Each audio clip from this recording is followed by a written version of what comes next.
guys. Thank you so much. Well,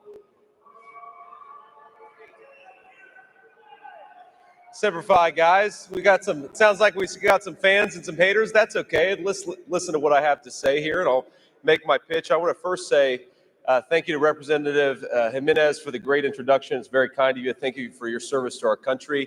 The only career firefighter in the United States Congress. So thrilled to have you on our side and thrilled to have you fighting for America's firefighters. Let's give it up for Representative Jimenez.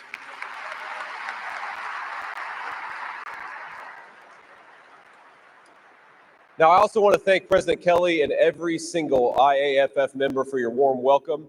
It is an honor to be here with America's incredible firefighters, and I'm honored to be here. God bless you guys, and thanks for what you do. Now, I do have some news to break this morning. I guess I just heard on the ride over here that the New York City Fire Marshals Benevolent Association has endorsed the Trump-Vance ticket. I, of course, want to thank them for their support, and I want to humbly ask all of you to join them, and I'd like to explain why. Now, the American people respect you. They respect firefighters, and we're eternally grateful for the valiant work you do for our communities and for our neighborhoods.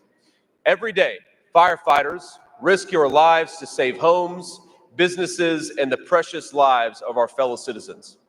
Now, you're also incredibly kind and patient. As the father of a 7-year-old, a 4-year-old, and a 2-year-old, I have been to firehouses all over this country, in San Diego, Atlanta, and New York City, and of course, many in my home state of Ohio.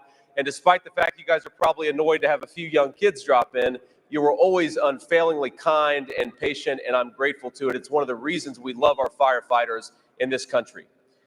You all are the embodiment of American spirit. Heroic, determined, selfless, hardworking, and tough. This country was built by people like you. America is great because of people like you, and I believe you deserve a government that is loyal to you.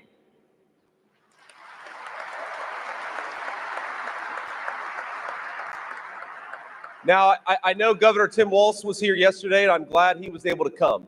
And I respect this union for inviting both sides to take the stage and to make the case to all of our membership.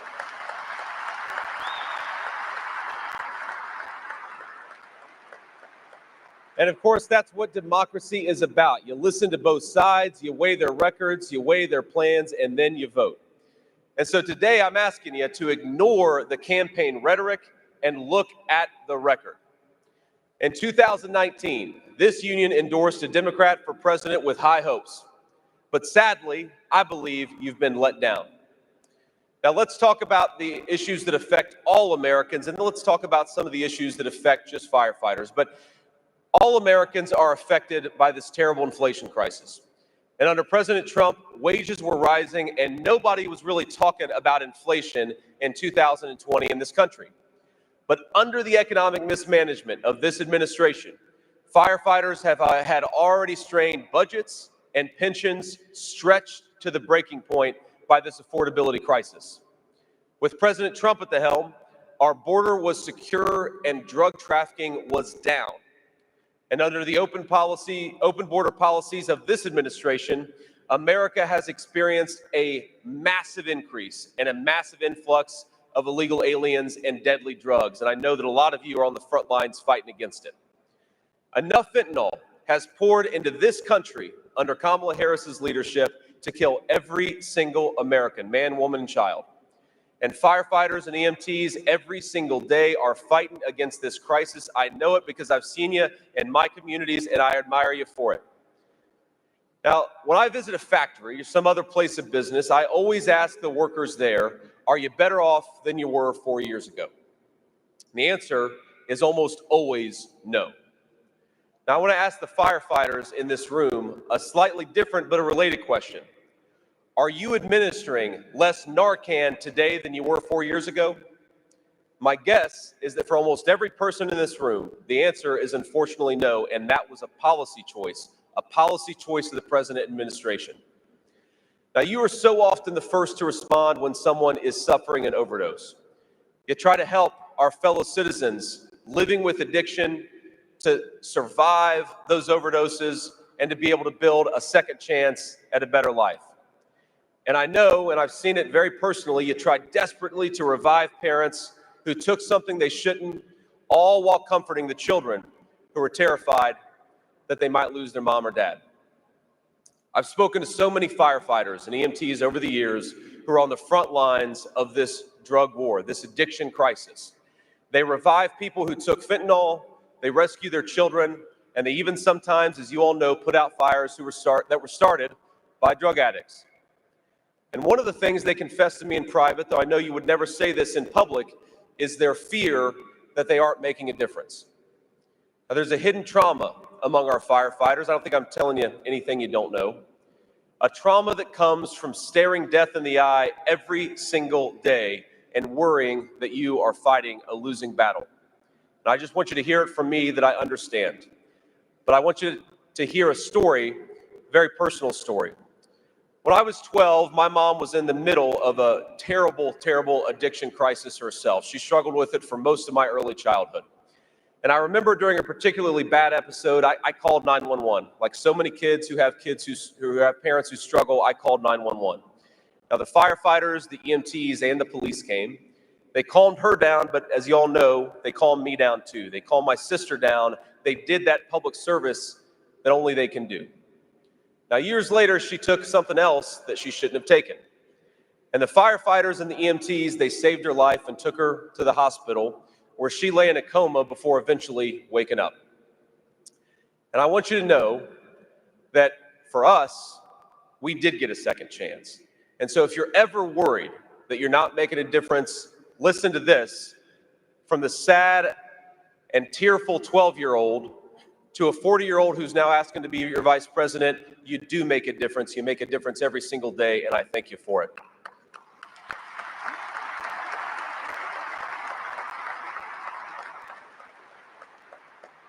Now, you might not always see it, and you might not hear it, and I know that a lot of the people that you're out there fighting for and saving, sometimes they don't say thank you. But my mom, as much as she struggled with addiction for a big chunk of my early life, when you saved her life, when you gave her a second chance, she got clean, and she's been clean and sober for now almost 10 years. And God bless her, and God bless all of you for fighting for her.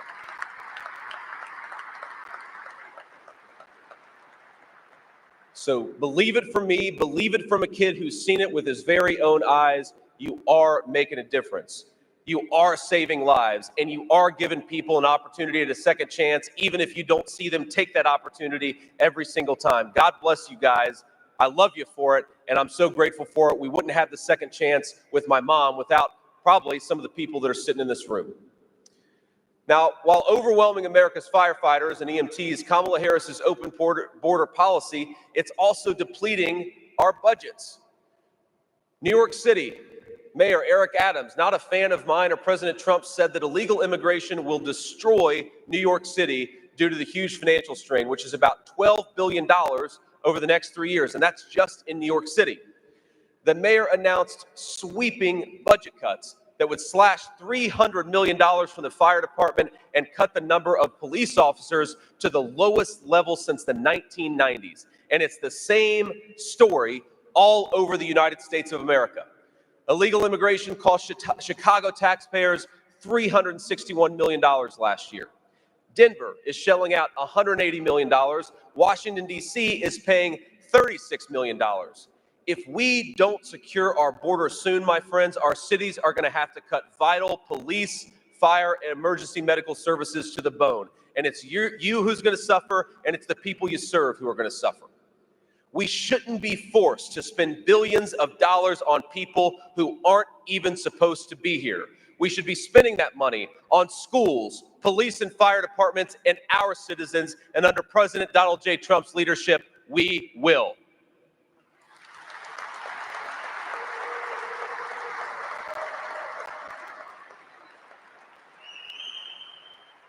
Now, here's another promise, not just a promise based on some plan that's written on a website, but based on the real record. When Donald Trump is president, we won't sit on our hands while rioters and arsonists burn down American cities like they did to Minneapolis in 2020. I'd ask you to remember the scene back in the summer of 2020, state troopers in full riot gear protecting the firefighters of Minneapolis from the rabid mob that was torching down that city. And we have to ask, why were they doing it? And part of the reason they were doing it is because people like Tim Walz invited those rioters into Minneapolis, and it was people like Donald Trump who were trying to send in the National Guard to protect them, to protect you.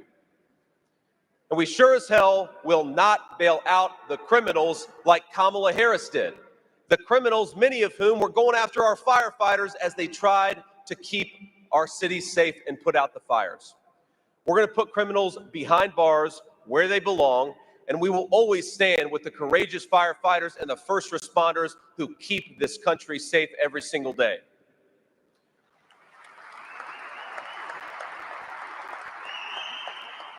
Now, President Trump and I are proud to be the most pro-worker Republican ticket in history, and I want to talk about why we're fighting for working people, why we're going to fight for unions and non-union alike. Now, our enemies and a lot of Democrats call us populists, like it's something of an insult. But if being a populist means being on the side of working people rather than the powerful elites who hollowed out our middle class and sent us into stupid foreign wars, then sign me up. I am a populist, and I'm proud of it. For decades, unions have given support to Democrat candidates without giving Republicans much consideration, and I'm not here to judge you or to blame you or to criticize you. I am here to tell you that it's a different world now. You may have noticed that Donald Trump is not exactly like Mitt Romney or some of the Republicans of the past. He is a different kind of Republican. And under his leadership, the Republican Party is the party of the American worker. Now just think about the Republican and Democrat conventions we just had. It says a lot who each party chose to put up on that stage. At the Republican convention, we were featuring everyday American workers, and of course, we had Hulk Hogan. And while it's tempting, and I'm sure it would make some big headlines, don't worry, everybody, I'm not going to try to take off my shirt here. But at the Democrat convention, it was a parade of celebrities and billionaires. It felt sometimes like every celebrity except for Hulk Hogan was at the Democratic National Convention. And I don't blame anybody for being famous or for making money, but you cannot be a champagne socialist who supports open borders and pretend that you're a friend of working men and women. It doesn't make an ounce of sense, my friends. It just doesn't. The most profound moment for me at either convention was the American hero who couldn't be there. And I think we're all united in celebrating and remembering Corey Comparatori, a great American, a great fire chief, a great husband, and a great father.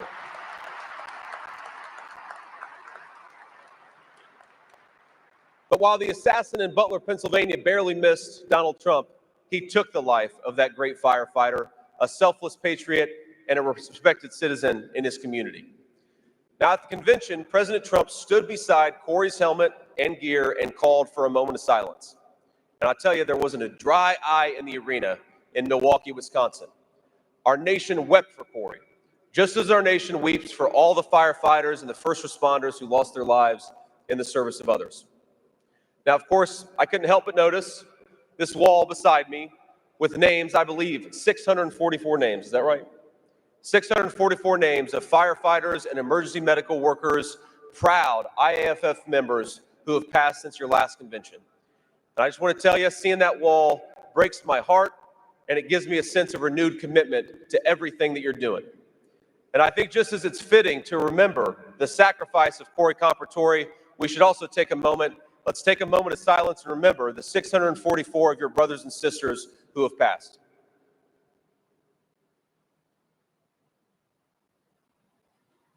Thank you all. Now, Donald Trump, I will tell you, sometimes even when he has to fight his own party, he cares for working people, and he's been fighting for them for his entire life in public service. He loves our firefighters and our first responders, and he wants to make your lives better.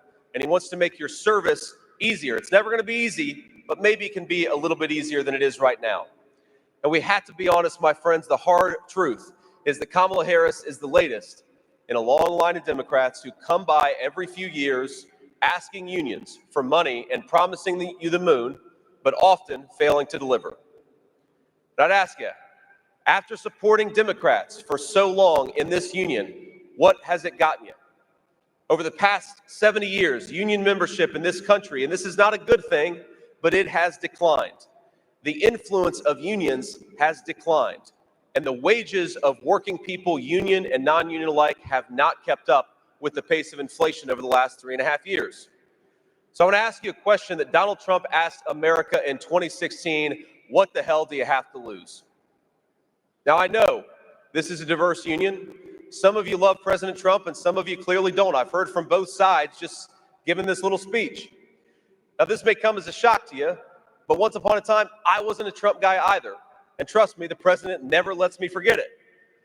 What you may not know is why I changed my mind. And it was actually in big part because of a firefighter friend from Dayton, Ohio, who persuaded me that I was wrong about Donald Trump and that he was right. And by the way, while we're talking about Dayton, can I give a shout out to Dayton Firefighters Local 136? Where are we, Dayton?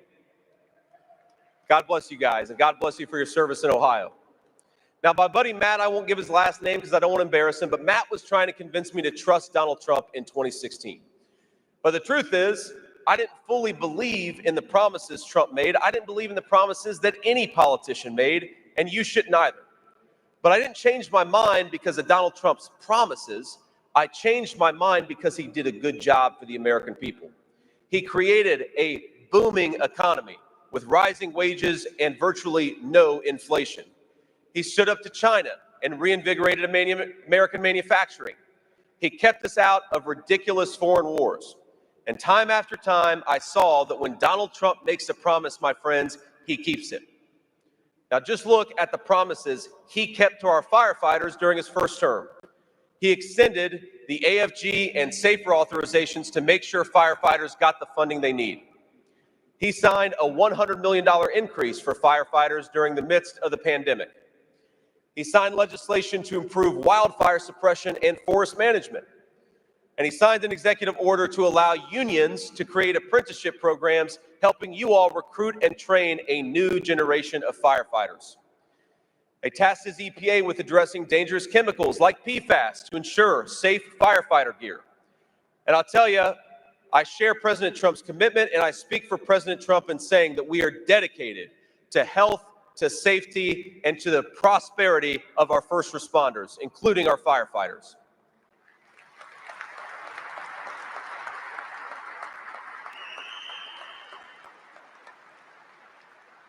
Now, a lot of Democrats want to attack Republicans as being anti-union, and sometimes the shoe fits, but not me and not Donald Trump. When I was in the Senate, I voted to pass the Fire Grants and Safety Act, which authorized hundreds of millions of dollars in grant funding to local firefighters.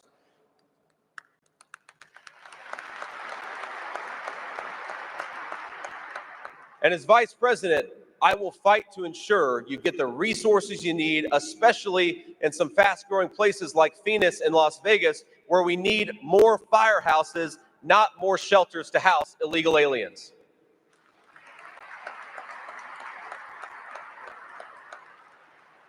And after talking extensively with the local volunteer fire department that braved the hazmat to respond to the disastrous East Palestine train derailment, I was proud to work across the aisle to produce the Railway Safety Act.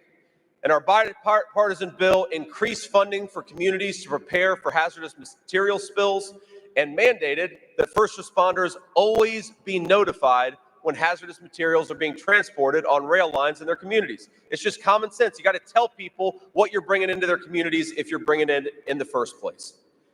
Now, you may remember a lot of businesses didn't like that bill, but the railway union supported it, and President Trump and I fought for it, and we're still fighting for it to this very day. Now, speaking of East Palestine, I learned in talking to the local fire department there that our firefighters experience higher rates of cancer. You all know this, of course. That's why I voted for a 5-year reauthorization to the Firefighter Cancer Registry last year, and I know when President Trump is elected, we're going to prioritize firefighter research and addressing the health risks that every single one of you take upon yourself to fight for our citizens every single day.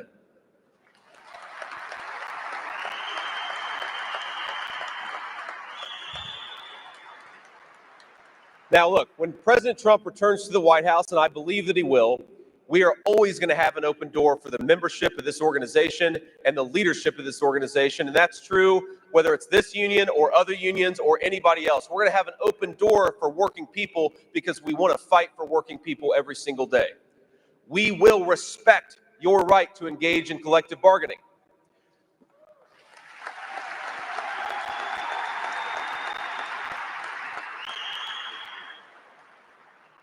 And this is important too. We're going to defend your right to free speech, including your right to speak out about unconstitutional COVID vaccine mandates imposed by the current administration.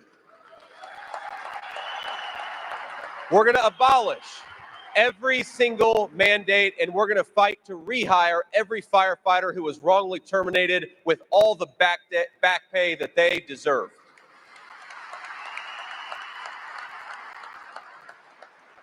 We're going to deliver the equipment and the funding, the support and respect you all need to do your job.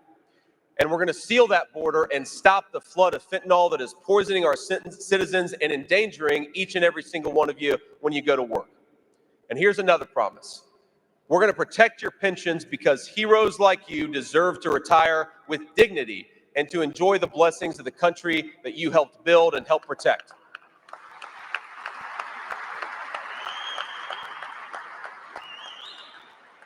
And it's not just words, it's not just promises that I'm making. I am actually a co-sponsor of the Social Security Fairness Act, and I'm proud of it. I think it's ridiculous to penalize our firefighters in retirement for doing the right thing and fighting for our communities.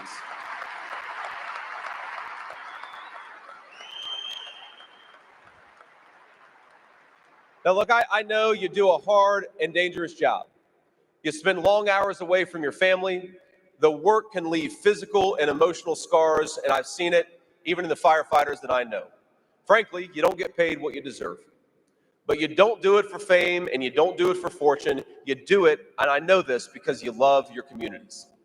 And I think you deserve to live in a country where people like you and your children can afford to live the American dream in the cities and towns that all of us love. You deserve to live in a country where you can buy a home, put gas in your car, provide health care and education to your family, and put a nice meal on the table. A country where kids can walk safe streets, go to safe schools, and have the freedom to just be kids. A country where if you work hard and play by the rules, you can live a good life. Now, these aren't Democrat or Republican principles, but they are the principles that President Trump and I are fighting for on this campaign, and we're going to fight for it every single day in the White House. And that's why I want to ask you humbly for your support. President Trump and I want exactly what you want: more jobs, rising wages, a secure border, safe streets, and an affordable country where every child and every family can achieve their dreams. Now, he delivered that during his first 4 years as president. He changed my mind and he won my vote. And for the skeptics still out there, I hope he has changed your minds too. But I'll tell you, whatever your politics and whatever your preferences, I make this solemn promise. Whether you support us or not, whether you ultimately endorse us or not, President Trump and I believe in our firefighters, we believe in our first responders, and we will never stop fighting for you. I am rooting for you. I am proud of you. I am thankful for you. God bless you. I want your support. We're going to fight for you whether we get it or not. God bless you guys, and thank you.